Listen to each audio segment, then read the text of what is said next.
j'espère que vous allez bien. Ça fait longtemps que j'ai pas fait de vidéo. Il y a eu beaucoup de choses qui se sont passées ces dernières semaines.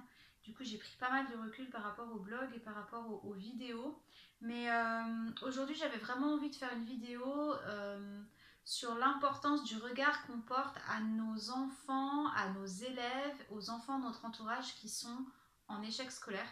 Alors on parle beaucoup de l'échec scolaire en ce moment parce qu'il y a ce projet de loi qui est en ce moment en plein débat au niveau de l'Assemblée nationale pour supprimer l'instruction en famille ou pas. Et on parle de l'intérêt supérieur de l'enfant, etc. Et je trouve que c'est dommage parce qu'on a créé un faux débat au lieu de s'attacher aux enfants qui justement vivent les apprentissages de manière dramatique et qui sont souvent dans les classes, qui sont souvent carrément en décrochage scolaire, et puis ceux qui essayent de s'accrocher mais qui vont d'échec en échec et qui se croient nuls et qui pensent qu'en fait qu'ils sont bêtes, qu'ils sont pas intelligents, alors qu'il y a tellement de façons d'être intelligent et que c'est pas parce qu'on colle pas à une forme de moule que ça veut dire qu'on n'est pas intelligent. Et aujourd'hui, j'avais simplement envie de vous parler de ce livre d'Aurélie Valogne, Né sous une bonne étoile. Alors, en fait, je vais vous lire simplement le résumé derrière. À l'école, il y a les bons élèves et il y a Gustave. Depuis son radiateur au fond de la classe, ce jeune rêveur observe les oiseaux dans la cour ou scrute les aiguilles de la pendule. Le garçon aimerait rapporter des bonnes notes à sa mère. Malheureusement, ce sont surtout les convocations du directeur qu'il collectionne. Pourtant, Gustave est travailleur. Il passe plus de temps sur ses devoirs que la plupart de ses camarades. Mais contrairement à eux ou à Joséphine, sa grande sœur pain bêche et première de classe, les leçons ne rentrent pas. Pire, certains professeurs commencent à le prendre en grippe et à le croire fainéant. À force d'entendre qu'il est un cancre, Gustave finit par s'en convaincre et voit ses espoirs s'envoler sans imaginer qu'une rencontre peut changer le cours des choses. Parfois, il suffit d'un rien pour qu'une vie bascule du bon côté. En fait, on va suivre Gustave à partir de sa rentrée au CP. Et comment, dès le début, euh, à cause d'un enseignant qui est un enseignant à l'ancienne dans le sens de c'est comme ça et pas autrement. Et l'enfant, de toute façon, s'il pose trop de questions, il va croire qu'il est insolent. Ou alors, s'il répond parce qu'on lui pose une question et qu'il répond en pensant répondre de la bonne manière, il va croire qu'il est insolent. Euh, L'écriture, c'est d'une certaine façon, c'est pas d'une autre. Il n'y a que les fainéants qui n'arrivent pas à apprendre à écrire ou qui écrivent mais qui n'écrivent pas bien. Gustave va vite être catalogué comme un enfant qui est trop lent parce qu'il est un peu perfectionniste, donc il veut que les choses soient bien faites. Donc voilà. Et en fait, c'est plein de petites choses qui, bout à bout, dès son entrée à l'entrée de CP, va commencer à conditionner les apprentissages et sa façon d'apprendre. Et en fait, ce qui se passe, c'est que très rapidement, il va devenir un enfant qui travaille tous les soirs avec sa mère pendant plus d'1 heure pour ses devoirs. Imagine un enfant de 6-7 ans qui fait ça, ça se termine souvent en cris et en pleurs parce que autant la mère que l'enfant ne comprennent pas, n'y arrivent pas et ils s'épuisent, etc. Ça rejaillit sur l'ambiance de la famille. Et puis Gustave, il va changer petit à petit de professeur, mais d'enseignant au fur et à mesure des années, mais en fait, il va toujours se retrouver confronté à quelqu'un qui a un regard qui n'est pas bienveillant sur lui. En fait, en plus, il passe après sa sœur. Sa sœur, elle est meilleure de la classe à chaque fois. Et du coup, il est tout le temps comparé à sa sœur. Et ouais, ça crée une ambiance, ça crée quelque chose, ça crée un mal-être, ça crée un manque de confiance en soi, etc. Et c'est vrai que c'est des notions que j'aborde régulièrement sur la chaîne YouTube ou alors sur le blog pour justement essayer d'être un soutien pour ces enfants-là et de ne pas être ceux qui vont les enfoncer, ceux qui vont leur mettre des étiquettes, qui va les enfermer dans quelque chose. Ah, lui c'est le bavard, ah, lui c'est celui qui est tête en l'air, il ne sait pas se concentrer, ah, lui c'est le fainéant. Et en fait, tout ça c'est des choses que quand c'est répété tout au long de la vie d'un enfant, parce que là, on le suit, Gustave, de son entrée en CP, donc à 6 ans, jusqu'au collège. Et ça va parler à un moment donné, de changer d'orientation, de le mettre dans une forme d'école qui sera moins généraliste pour qu'il soit plus manuel et qu'il apprenne un métier. Or, Gustave n'est pas du tout manuel, il est même très maladroit quand il fait des choses avec ses mains.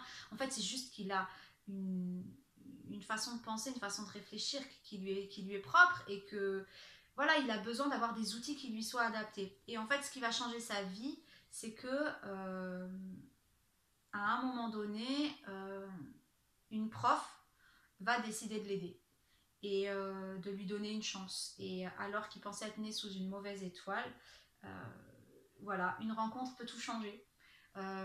Autant la rencontre de son enseignant en CP a fait basculer Gustave dans un processus d'autodestruction presque au niveau des apprentissages, autant cette prof va permettre de débloquer les choses.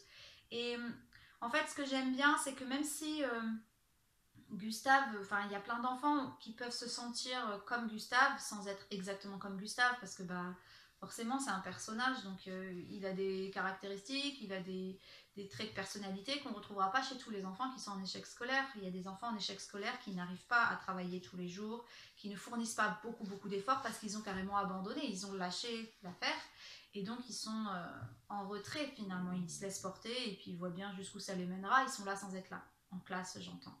Et donc voilà, c'est intéressant en fait de lire cette histoire sous le point de vue de Gustave.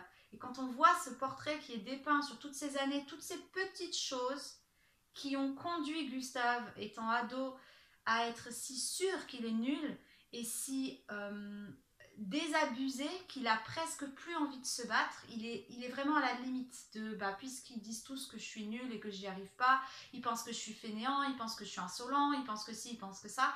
Et bah finalement, il est en train de se convaincre qu'il est vraiment tout ça. Et heureusement, il y a cette rencontre, il y a cette prof qui va apporter un nouveau déclic et relancer, en fait, ouvrir sur un nouveau chemin qui va permettre à Gustave de réaliser qu'en fait, non seulement il n'est pas nul, mais qu'en plus il est très fort dans certains domaines. Et moi, j'avais envie de vous parler de ce livre tout simplement parce que voilà, ça permet de mieux comprendre les enfants en échec scolaire, ça permet de mieux comprendre son rôle en tant qu'adulte, les mots qu'on dit à un enfant, notre attitude, la manière dont on peut comparer notre enfant avec un autre enfant, ou alors voilà, à la base peut-être pour le motiver, mais en fait ça va plus l'alourdir ou le faire culpabiliser.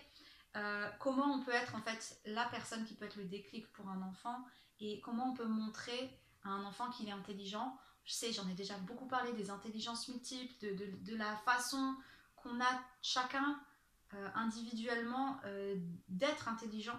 Et voilà, avec une histoire, ça peut vraiment débloquer quelque chose, débloquer une situation. Donc vous, si vous galérez en tant qu'adulte avec des enfants qui sont en échec scolaire, avec des enfants pour qui c'est vraiment difficile, au niveau des apprentissages, au niveau de la motivation, au niveau de voilà, toutes ces choses-là, ça peut aussi être un livre que vous pouvez proposer à un enfant euh, pour qu'il puisse découvrir en fait au travers de l'histoire d'un autre se dire mais non mais il est pas bête Gustave, regarde là il s'est passé ça et là il s'est... Et en fait du coup de prendre de la hauteur et de réaliser que c'est pareil pour sa propre vie, pour sa propre identité. Donc voilà, Né sous une bonne étoile d'Aurélie Valogne, moi aux éditions Mazarine, moi je l'ai emprunté à la médiathèque et voilà, je trouve que c'est intéressant parce qu'il y a très peu de romans. En plus, c'est un roman feel good dans le sens où ça se termine bien, c'est positif. Il y a plein de choses qu'on peut prendre pour soi, même si on n'est pas une personne qui a été en échec scolaire. Mais on met rarement à l'honneur ces enfants-là, on les met rarement en valeur.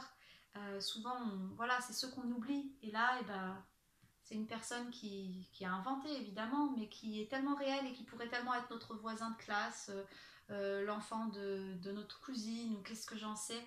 Et voilà, ça peut permettre le dialogue, ça peut permettre la réconciliation, ça peut permettre de débloquer des situations. Je profite également de cette vidéo pour vous dire que la semaine prochaine, en tout début de semaine, si vous êtes abonné à la liste mail de Plaisir d'apprendre, on fait une action flash promo sur les box Plaisir d'apprendre qui permettent justement d'aborder différentes façons d'apprendre en étant beaucoup moins scolaire et beaucoup moins dans ce qui est à l'école au travers de thématiques qui permettent à l'enfant de s'intéresser autrement et de peut-être avoir plus de plaisir dans ses apprentissages. Voilà, je voulais juste faire cette petite annonce pour que vous suiviez, parce que je ne ferai pas de vidéo ici, c'est juste, voilà, suivez bien les mails sur Plaisir d'apprendre si vous êtes abonné, et puis sinon je pense que je ferai un petit mot sur Facebook. Voilà, sur ce, et ben, je vous laisse ici, bonne lecture, et à très vite pour la suite. Ciao!